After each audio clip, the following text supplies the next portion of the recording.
So starting equity training can be both very exciting and also very frustrating at times. So as educators, we all have a heart for students. So the work that we're doing is valuable and it's important. But we also get frustrated at times because we want to have strategies to put things in place.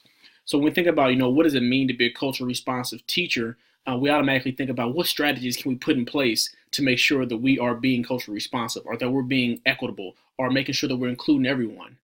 And that's very, very good. We do want people to think that way.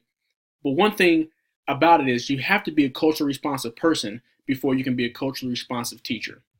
And I don't say that to make anyone feel bad, but it's the truth. So you see on the screen is a slide that says stance versus strategy. And there's this picture that shows it has to be a very good balance. So you have to strike a healthy balance between both your stance, which is how I walk in the world, meaning your bone deep beliefs, those things that make you who you are, your values, your ways of being. So your stance, and then also your strategy. So your strategy, or how do I put certain instructional strategies or social emotional strategies in place to make sure that I'm being a culturally responsive or an equitable and inclusive teacher. So you have to strike that healthy balance between both your stance and your strategy. The beautiful thing is that 90% of the time, your strategy is your stance. Your strategy is you. Your strategy is your lesson plan in and of itself. And if your lesson plan engages or embraces who you are as an individual, then your strategies is just putting you and yourself into play. For example, how I walk in the world, my stance. When I hear something new or I'm exposed to something, we may experience what we call cognitive dissonance, hearing something for the first time and having to stop and think about it. When you experience cognitive dissonance, you can do a couple of different things. You can either deny it.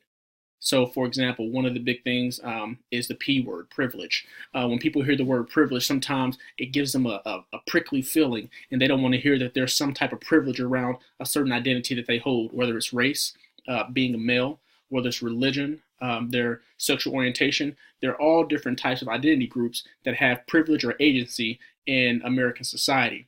And when we hear that you have privilege for the first time, you may, again, have that prickly feeling. How do you react to it? Do you deny it? No, that's not true?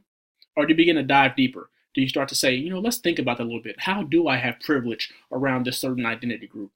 So as you start to learn more about the theory behind inclusivity and cultural awareness, your stance begins to change. Your mindset begins to shift just a bit because you have a greater understanding of the world that we're walking in and living in. So that's how I walk in the world, my stance. So once you have a greater understanding of your stance, how I walk in the world, then you begin to think about strategies, those intentional things that you put into place because of how you walk in the world or because of the greater knowledge you have about how the world operates. So in order to talk about strategy, I first have to give you some scenarios because it's very difficult to talk about it just in isolation. So say you have a new stance in the world because of some new knowledge that you have, whether that's an experience, an encounter experience, or the case of professional development, whatever it may be. And you want to find a new strategy to support this new stance or mindset that you have about how you walk in the world. So the scenario is for a classroom teacher.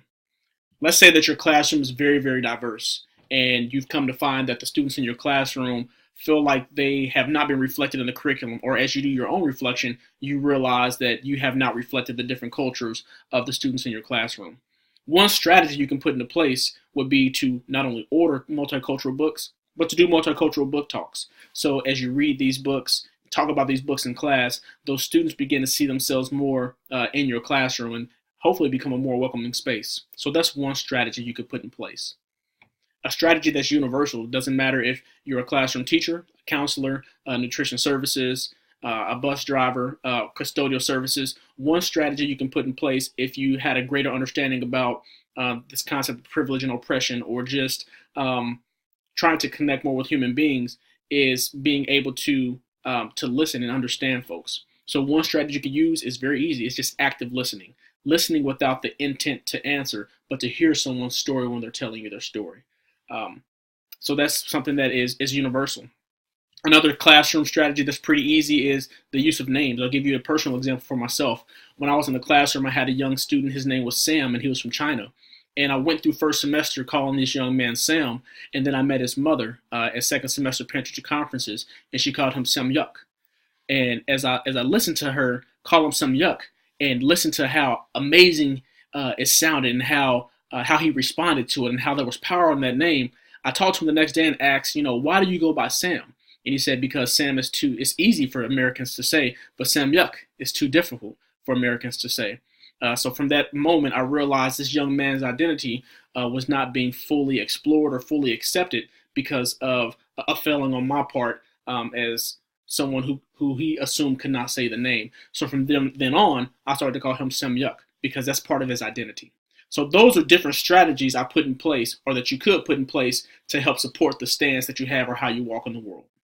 So in short, our equity training is going to be a healthy balance of both stance and strategy.